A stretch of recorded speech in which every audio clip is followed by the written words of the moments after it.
আজকে আমাদের এখানে উপস্থিত হয়েছেন। আমরা আজকে একজন একজন করে আমাদের আমন্ত্রিত অতিথিদেরকে আমাদের স্টেজে ডেকে নেব ইনশাআল্লাহ। আমরা আমন্ত্রিত অতিথিদেরকে স্টেজে নেওয়ার আগে আজকের এই বাংলাদেশের স্মরণকালের সর্ববৃহৎ মার্চ ফর গাজা শুরু করছি পবিত্র কোরআনুল কারীম তিলাওয়াতের মাধ্যমে।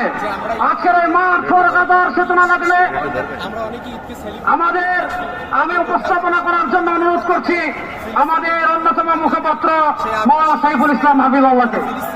বর্বর নির্যাতন করেছে এবং একের পর এক হত্যাযজ্ঞ। আসসালামু আলাইকুম ওয়া রাহমাতুল্লাহি ওয়া বারাকাতুহু। 1948 সালে ইসরায়েল আহলান ওয়া সাহলান মারহাবান বিকুম। আপনাদের সবাইকে আমাদের এই আয়োজনের পক্ষ থেকে জানাচ্ছি অনেক অনেক মোবারকবাদ এবং অভিনন্দন। আমরা আলহামদুলিল্লাহ আয়োজন শুরু করতে যাচ্ছি। আয়োজনের সূচনাতে পবিত্র কোরআনুল কারীম থেকে তিলাওয়াত করার জন্য মঞ্চে আহ্বান জানাচ্ছি বিশ্ববিখ্যাত কারি, বাংলাদেশের প্রথিতযশা আলেমে দ্বীন, আন্তর্জাতিক খ্যাতি সম্পন্ন কারি আহমদ বিন ইউসুফ হাফিজাহুল্লাহ আসছেন।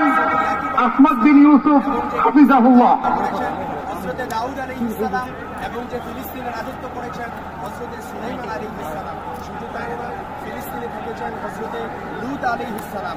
অসংখ্য নবীদের স্মৃতি বিজড়িত এবং আমানতের জায়গা হচ্ছে ফিলিস্তিন। এই জন্য আমরা বিশ্ববাসীকে জানিয়ে দিতে চাই, ফিলিস্তিন এই ইস্যু শুধুমাত্র ফিলিস্তিনিদের নয়, এটা পুরো উম্মার ইস্যু এবং সারা বিশ্বের মুসলমানদের ইস্যু, যারা মুসলমানদের উপর বর্বর হত্যাযজ্ঞ চালিয়ে আমাদের মুসলিম ভাই বোনদের এবং নারীদের উপর হত্যাযজ্ঞ চালাতে চাই। আমরা পুরো ফিলিস্তিনের সাথে আছি এবং আমরা পুরো মুসলমান, সারা বিশ্বের মুসলমান আমরা ফিলিস্তিনিদের সাথে আছি। লাব্বাইকে আকসা, ফিলিস্তিন জিন্দাবাদ, ফিলিস্তিন জিন্দাবাদ।